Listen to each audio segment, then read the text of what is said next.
यशोधरा जैसा व्यक्तित्व सबका होता। बुद्ध की रियल कहानी क्या है शायद किसी को नहीं पता। मैं जिस कहानी की बात कर रहा हूँ, मैथिली शरण गुप्त नाम के एक बड़े प्रसिद्ध कवि ने यशोधरा नाम की पुस्तक में वो कहानी लिखी है, भूमिका में जिक्र किया। बुद्ध बचपन से ही थोड़े से वैरागी किस्म के व्यक्ति थे। उनकी कुंडली देख के एक ज्योतिषी ने बताया भी था। माता पिता बहुत परेशान थे। शुद्धोदन उनके पिता का नाम था। माता पिता ने बहुत कोशिश की कि इस बच्चे का मन विरक्त न हो। अच्छा महल बनवाया, सारी सुविधाएं दी। जैसे ही बुद्ध थोड़े से किशोरावस्था में आए, उस समय की दुनिया की सबसे खूबसूरत महिला से, लड़की से, यशोधरा से उसकी शादी करवा दी। यशोधरा के पिता ने काफ़ी एग्जाम लिए बुद्ध जी के, वो सारे एग्जाम में पास हुए, तब जाकर शादी हुई। ऐसे नहीं हुई, शादी हुई। तो बुद्ध भी ठीक था, रमे रहे उस जीवन में। बेटा हुआ उनका राहुल। अब बुद्ध की विरक्ति का भाव बढ़ता जा रहा था। 29 साल की उम्र के आसपास ऐसा हुआ कि उन्होंने एक मृत व्यक्ति को देख लिया, एक बूढ़े को देखा, एक भिखारी को देखा, एक बीमार को देखा। विरक्त हो गए और उनका मन हुआ घर छोड़ दूं, ज्ञान की खोज में चला जाऊं।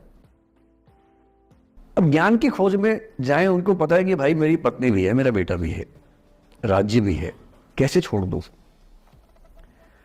छोड़ना जरूरी है। अंदर की आवाज है कि छोड़ो, तुम इस चीज के नहीं बने हो, तुम्हारा स्वधर्म कुछ और है। बाहर की जिम्मेदारी है कि छोड़ नहीं सकते। मैं अनुमान करता हूं कि बुद्ध ने शायद अपने पिताजी से कहा हो कभी कि पिताजी मैं बहुत परेशान हूं, छोड़ना चाहता हूं। तो पिता ने समझा बुझा के मना किया होगा कि बेटा शोभा नहीं देता, ऐसा मत करो। हो सकता है पत्नी से भी बात की हो। पत्नी ने भी कहा हो कि ये क्या बात हुई, हम सबका जीवन तुम पे टिका है, बच्चा अभी बिस्तर से भी नहीं उतरा है, अभी तो चलना भी नहीं शुरू किया है, तुम ऐसी बात कर रहे हो। इसका जिक्र नहीं मिलता इतिहास में कि ये बात हुई कि नहीं हुई। और एक दिन बुद्ध ने तय किया और वो आधी रात को पत्नी और बेटे को सोता हुआ छोड़ के चले गए। इसको बौद्ध परंपरा में महाभिनिष्क्रमण कहते हैं, बुद्ध का अपने घर से निकल जाना। अब बुद्ध चले गए, लेकिन मैथिली शरण गुप्त यशोधरा के पर्सपेक्टिव से बुद्ध को देख रहे हैं। यशोधरा बहुत परेशान है, भाई पति चला गया है, बच्चे का पिता चला गया, मजाक थोड़ना है। राजा परेशान है कि उनका उत्तराधिकारी चला गया है। यशोधरा इतनी परेशान है, बहुत लंबे समय तक छंद आते रहते हैं कि वो कितनी बेचैन है, कितनी परेशान है। लेकिन यशोधरा की सबसे बड़ी परेशानी इस बात से नहीं कि बुद्ध चले गए, इस बात से है कि बिना बताए चले गए, भरोसा नहीं किया।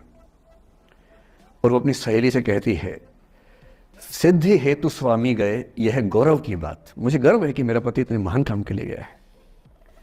सिद्धि हेतु स्वामी गए, यह गौरव की बात, पर चोरी चोरी गए, यही बड़ा व्याघात।